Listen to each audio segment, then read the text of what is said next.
George Santos on the show with us. Just got a pardon, literally, or commuted up sentence. I apologize. Commutation, yes, not a pardon.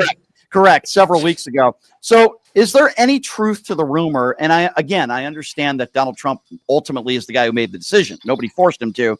But I've heard rumors that Marjorie Taylor Greene, absolutely on your side, that got into the president's ear and was on your side and had conversations with him about this. I'm sure there's other Republicans that have done that as well. But it seems like Marjorie Taylor Greene, at least from what it appears, played a large role in this. Is there any truth to that?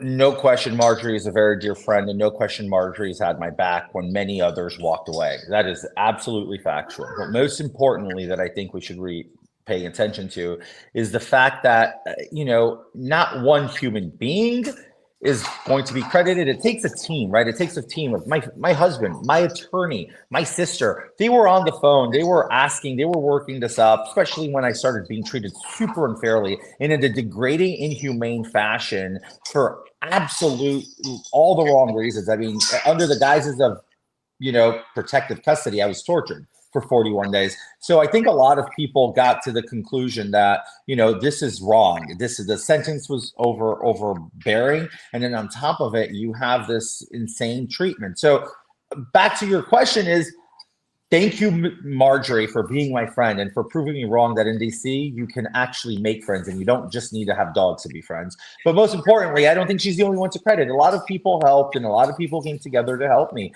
And whether it's the staff who were writing the paperwork and the assistants running around and crossing T's and dotting I's, to my husband, to my attorney, Joe Murray, and to my sister, who were also, living in prison essentially with me. They were in prison as much as I was. So I think it took a village, but it's not a secret that she supported me and spoke directly to the president. She made that very public herself. You're close with Marjorie Taylor Greene. So my question to you is, in the last few months or so, she seems to be very outspoken against Republicans like Mike Johnson. She's even criticized Donald Trump when it comes to the Epstein files.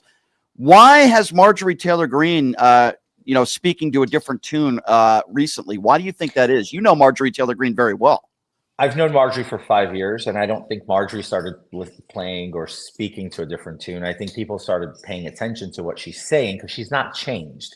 I think people have decided to stop the sensationalism and listening to her, and they're just like, wait, we could get behind that, because everybody wanted to label her as this crazy rural woman from the mountains of Georgia, when in reality, she's just a very normal, even-keeled person. And I don't see the change people talk about. I see the same Marjorie I met 5 years ago in congressional orientation in 2020. So she's speaking her mind. And the one thing I always found commendable about Marjorie is she is one of President Trump's biggest supporters. But at the same time, if she finds something he does that she needs to criticize, she's criticized him. And I think to some folks, they believe that you can't be a supporter without criticism, and that's not true. I've criticized in the past things that I disagreed with. I mean, but we're not out there lambasting or making absurd allegations against the president. We're simply disagreeing with him, and that's okay.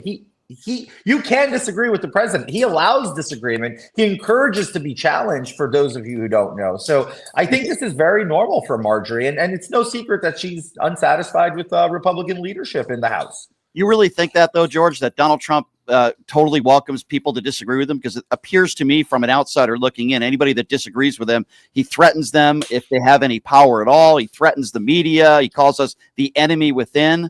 I think if you disagree with Donald Trump on anything, eventually he's going to come after you in one way or another. You really think that he welcomes people to criticize him? I disagree. President Trump is very, very keen on agreeing to disagree and to having it challenges him. It gives him the ability to negotiate better. The only way you become such a great negotiator like President Trump has been, from the art of the deal all the way to becoming the president of the United States, and throughout these last 38 years that we followed this very public career of Donald Trump, it's very simple. The man takes his critics face on and head on and doesn't back down. But if you pay attention to the result, he will find common ground and try to negotiate for a solution. So I think the same can be said. I'm going to go very basic here. When he was building Trump Tower on Fifth Avenue, he said he would only build it if he can buy the air rights to the Tiffany building. And until then, until he secured that, he wouldn't do it. Guess what?